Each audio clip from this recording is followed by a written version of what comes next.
USA Swimming. And I just want to welcome everyone to Omaha for the Olympic trials for swimming. It's going to be a really exciting week. Busy day today with some press conferences.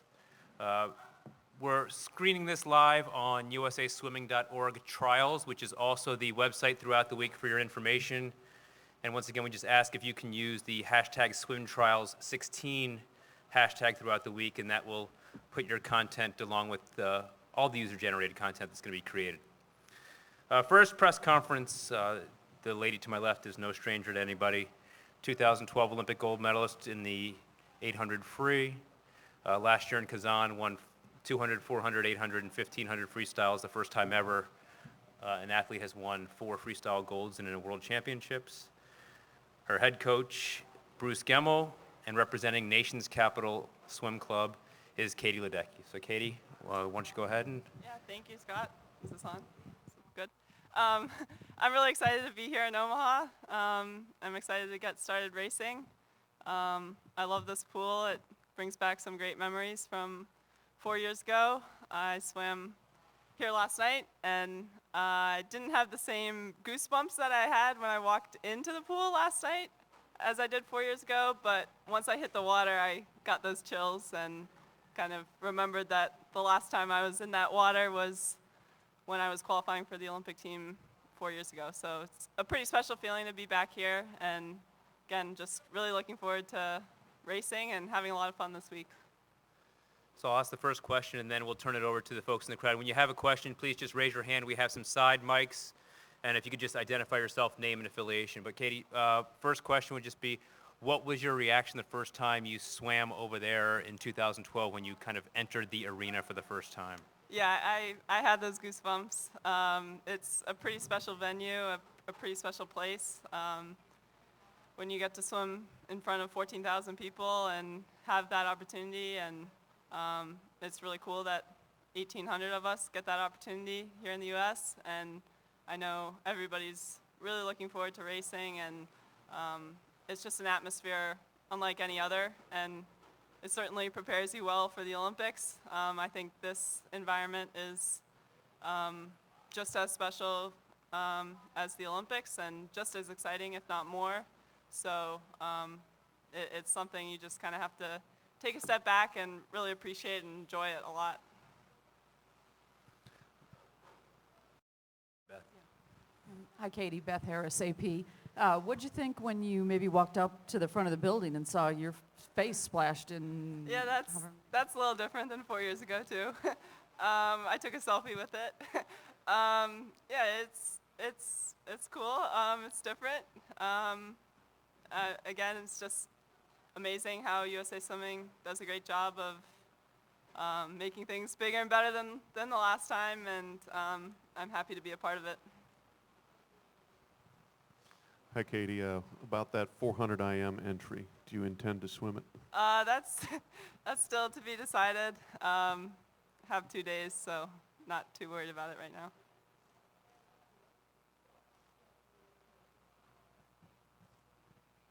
Katie, Karen Krause with the New York Times. When you have 1,800 plus swimmers, what is the biggest challenge just in warming up in the morning? Do you have to alter when you would like to warm up? And is there any challenge that all that sea of humanity presents? No, honestly, it's not that bad. Everybody's on different schedules. Not everybody's swimming the same session.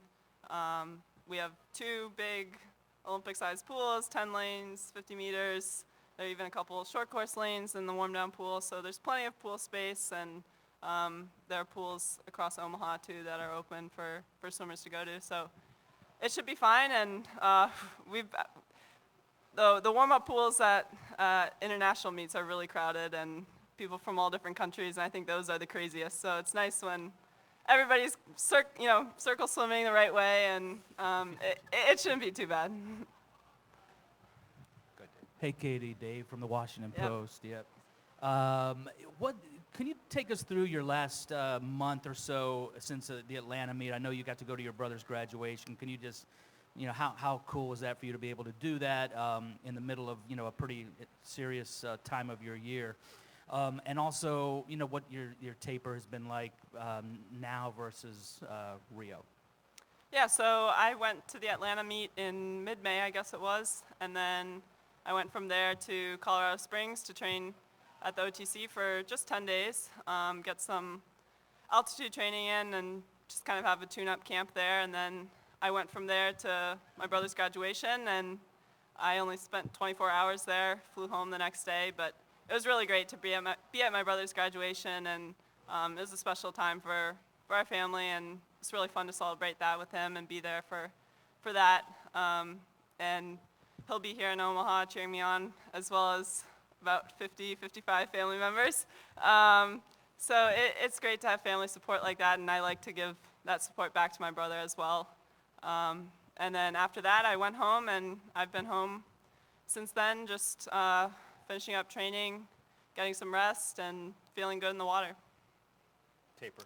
Yeah, there's a little bit of taper, and it's all just about the preparation the months before that, too. I think that's more important than any of the rest. Everybody's rested here. Everybody's going to swim fast, and got to be ready to go. Was there any thought of holding back a little bit on the taper because Rio is coming up?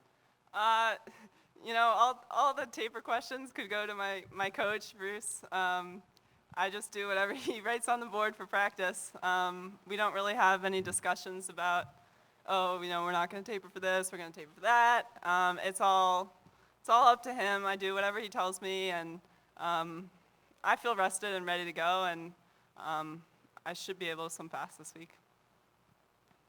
Katie Techna, Cheryl from Denver.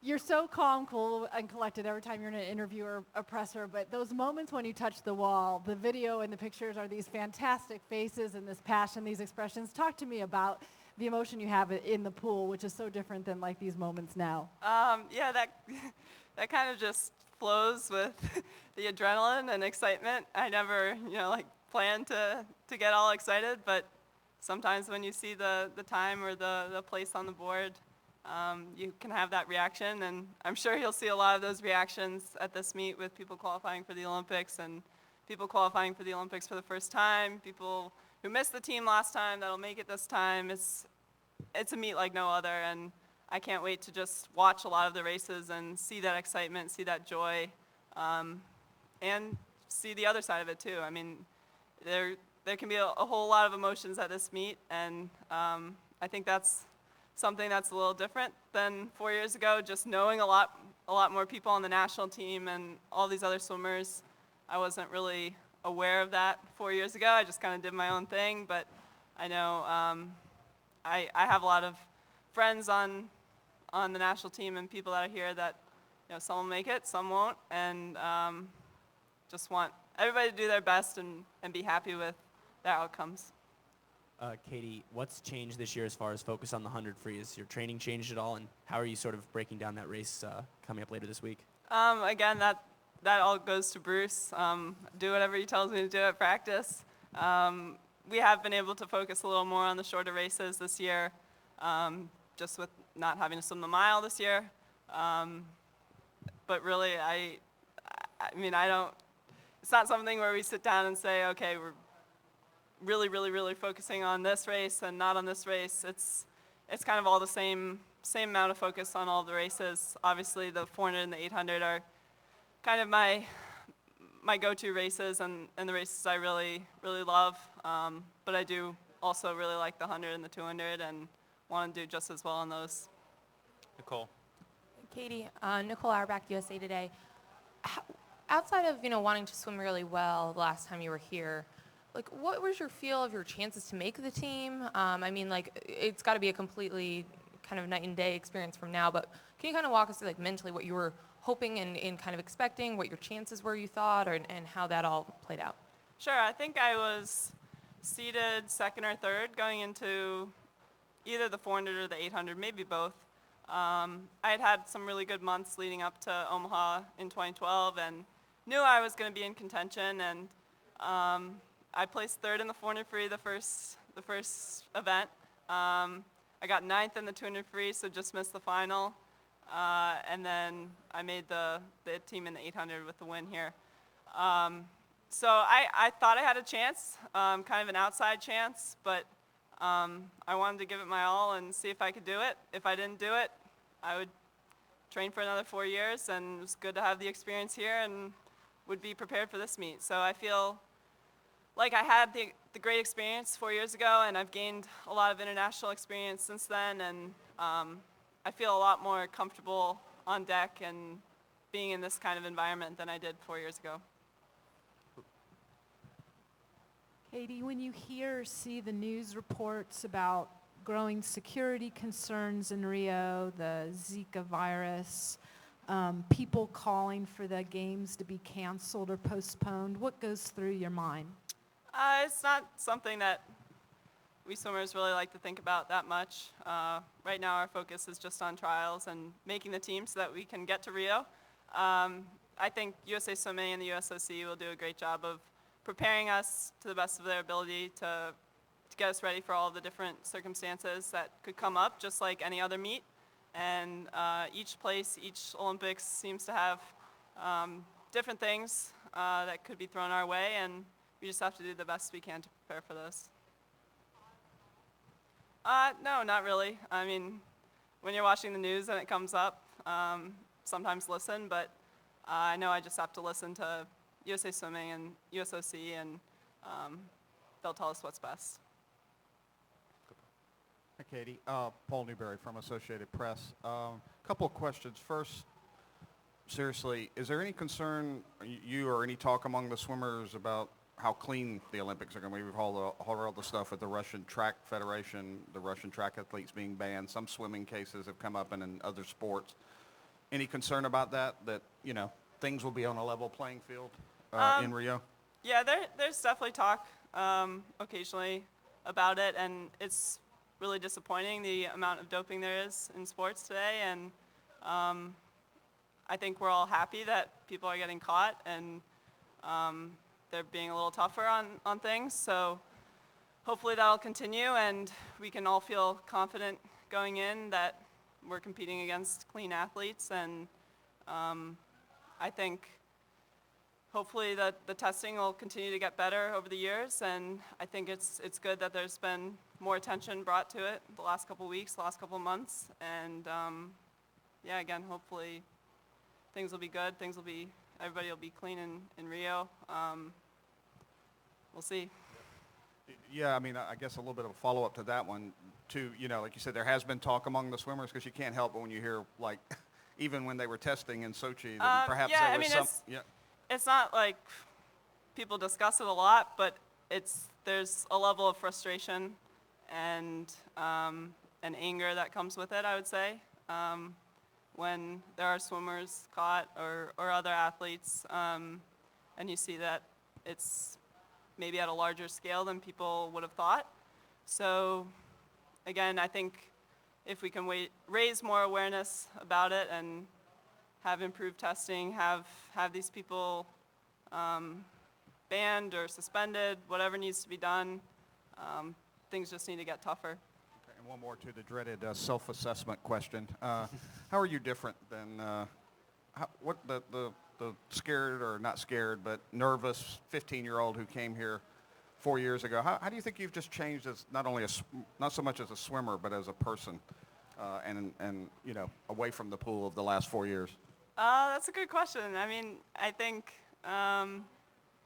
in some ways, again, I've just had more experience and I've gotten faster and little things like that, but I still feel like all this is still really exciting. I went and got my goodie bag at the registration today, and was just as excited probably as everybody else getting them. And I think 4 years ago I had a lot of family come, about 30 family members come, and I have about 50, 55 coming this time, and it's kind of like a family reunion. And 4 years ago that was really nice for me, because I kind of thought, okay, if I don't make the team, my family is still getting a family reunion out of this. And it's kind of that same approach this time too. I won't get to spend a lot of time with them, and they know that, but just to have 60 family members in the stands, that kind of calms me down. And if the stands if everybody around me, if that becomes intimidating at any point, I can always just think 60 of those people are people I know and love. So it should be a really fun week. Greg Couch at Bleacher Report. Along those lines, the difference from 4 years ago to now, how does that change your daily motivation as far as going through the grind when not every single thing you're doing is new to you? Is what? Sorry. Is new to you? Oh, it's the same preparation level of focus that I bring to each practice. And as I've gotten faster over time, I've expected more of myself from practices and in practices. And Bruce is such a great coach, and I have really great teammates at NCAP. And I've had really a fun time these last 4 years training and getting ready for this year. Every year sort of builds on the next one, and you always want to do better the next year than you did the last year. So I'm always motivated, working towards my goals, and the goals I've had for this year have been the goals that I've been thinking about for the past 2 or 3 years, and it's time to start working and hitting those goals. Go ahead, So Rich. one more thing. Also, one more thing. You had to make a decision about pro or college, and what goes into that decision, and do you think that's a decision someone should have to make as opposed to being able to do both? It's not even something I really thought about for very long. I really wanted to swim in college and have that opportunity, and to have the opportunity to go to Stanford and swim there and go to school there. I think it's going to be great, and I'm really looking forward to being a part of an elite NCAA team, and also having those friends and going to school with them and having those experiences. My education is really important to me, and just having a life outside of swimming is important and something I really value, and I think this path is going to be the best for me. I don't know. I haven't thought about it, and it's not something I really think about much. I know what's best for me, and I just focus on what I need to do in the pool and in school, and those are the things that are important to me right now. We'll go with two more. We'll go with Rich and then Karen. Excuse me, Katie, Rich Kipist, Omaha World Herald.